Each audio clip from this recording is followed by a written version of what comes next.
I am His Royal Highness OBA Ojagbohunmi Oluwambe JP, the Ogoloyinbo of AYETORO Community and the spiritual head, Holy Apostles Church, AYETORO, in Ilaje local government of Ondo State. AYETORO Community was founded 1947, January 12th, by a group of apostles who preached against the killing of twins in the riverine areas of Ondo State and some part of Delta States. They came to this land in the middle of the night when they heard the voice of the prophets who said the Lord asked them to move to a virgin land and form a Christian community where they could serve God in unity, love, and peace. Fast forward to 10 years after they came here, they built an Eldorado, a place of peace and of unity where they practice absolute Christian communism. Every member of the community worked for the community and the community provided for all their needs, even built houses for all adult inhabitants. Everything was free under the leadership of one man, one God. Only one church, even till as we speak. This is the brief historical background of the community.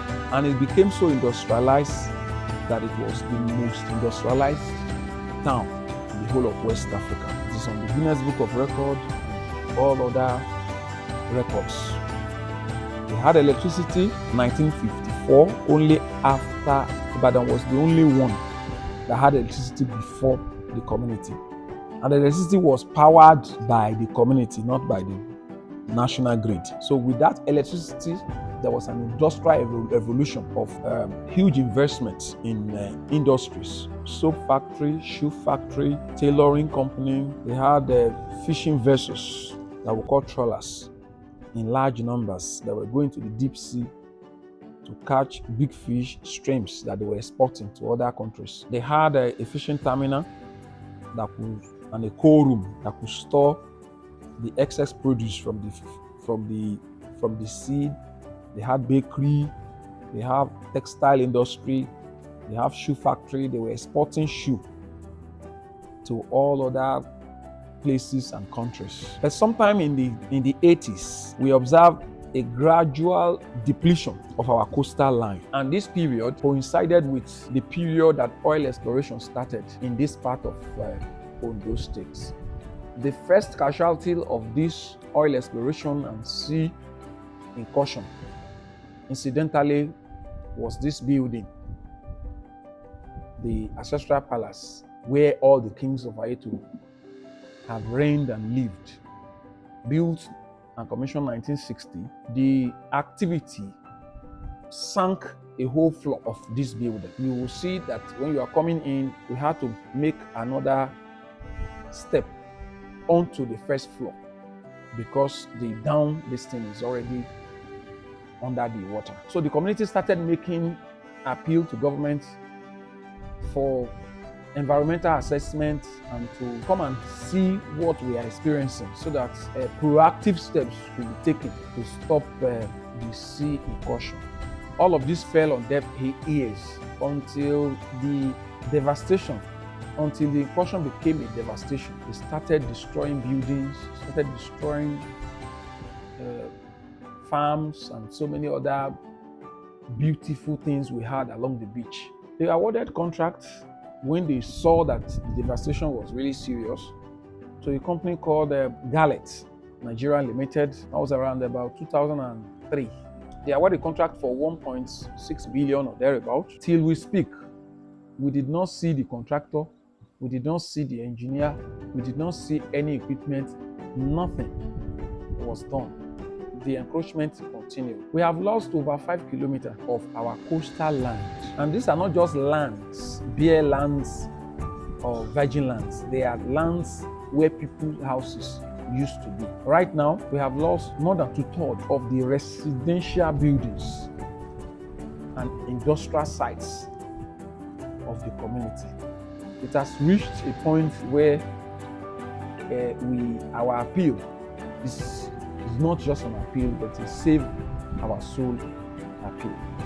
When nothing was done by the first contractor that got the job, years later, 2009, another contract was awarded for 6.6 6.5 billion naira so that they can do embankments and land or soil reclamation. And the contract was awarded to a company called Dredging Atlantic.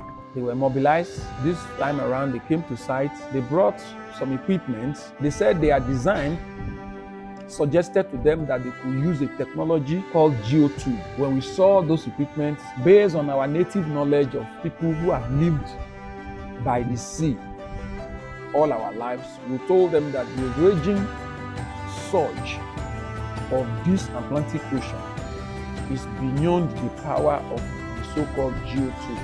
The geotube was just pieces of tubes that they wanted to lay along the coast so that when the Atlantic wave is coming, it will slam against the tube instead of slamming against the soil or the mud, because our terrain here is not sandy, it's muddy. We told them it will not work. They said that is what they believe was the best. So they laid their geotube to some part of the community, and within 2 weeks, the sea had pushed off the shore and had destroyed all the geotube. And these geotube were said to have been imported from Holland.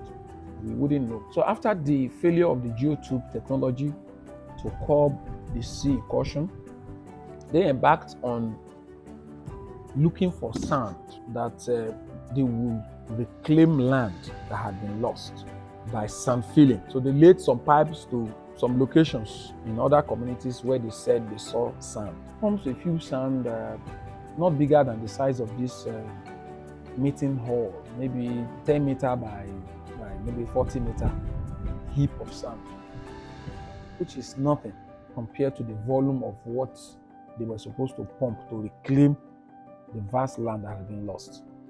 And at that point, they said they no longer had access to sand, that they were looking for sand. So from that period onwards, the workers left, the abandoned some equipment, and that was it about the last award. Since then, nothing tangible has been done. Though we will have to appreciate the state government, NEMA, and some NDDC and some other NGOs. Whenever it happens that we have this kind of ocean surge and people's homes are destroyed, people are rendered homeless, they bring palliatives, they bring relief materials, foodstuffs, beddings, buckets, clothes, and some other items. We receive these things periodically over the years, and we appreciate. But the core of our demand is that there should be an embankment. And this embankment is that heavy stones or heavy objects that has the strength to withstand the wave will be lined along the coast of AYETORO Community, so that when the wave is coming from the deep shore, this embankment will be like a stopper, a wave stopper. When it stops this wave, behind the embankment, then they can now pump sand or even pump mud. If they cannot get mud, they can get, if they cannot get sand, they can get mud. This is our demand, and it is a serious situation that we find ourselves. Right now, luckily, we are having a bi-weekly Council of Elders meeting where we discuss problems and prospects of the community, where we settle disputes and other matters arising in the community. You will be surprised that the bulk of all the time that we have spent, or we always spend, is on about this sea incursion, about people that are displaced, how we can get them accommodation, how we can get them some support. It's about how to relocate people. That's what we've been discussing since morning. So the situation in AYETORO community now is serious, is catastrophic. People have been rendered homeless in their own community. They have become refugees. The palace here has been receiving guests, elders whose houses have been destroyed. All the rooms, all the places that are not even supposed to be rooms have been partitioned to accommodate people. It is a serious challenge, and we call on the state government, on the federal government. We have a lot of hope in the new government that was just sworn in yesterday. And through this medium of the press, we know our voices can be heard. We call on the agencies of the government who mandate involves taking care of the need of the oil producing area. AYETORO is a foremost oil producing community. We have lots of oil companies doing oil exploration. If you go to the top of the building, you'll be able to see some oil rigs. If it is in the evening, you will see gas flaring. They are there in the deep ocean of our community, taking our oil, and the effect of this oil coupled with climate change is what has brought this devastation. So it is part of their social responsibility to, in conjunction with the government and relevant agencies, the oil company should also be part of a movement that will save the community. So we cry onto even the international community to come to our aid. The labor of the heroes that built a community like this, the social, cultural, and the spiritual uniqueness of a community like this must not be wiped away.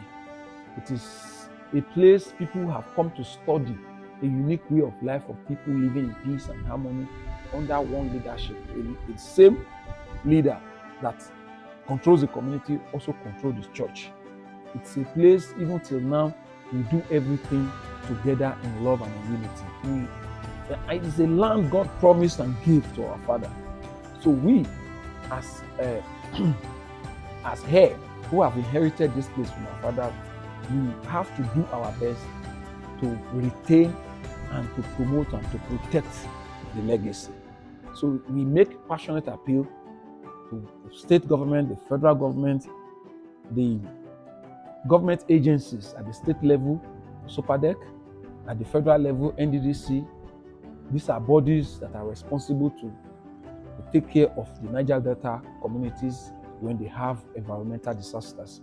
We call on NEMA, we call on the World Bank and other African Development Bank, all of them, to come to our aid to help us salvage these lands. Thank you.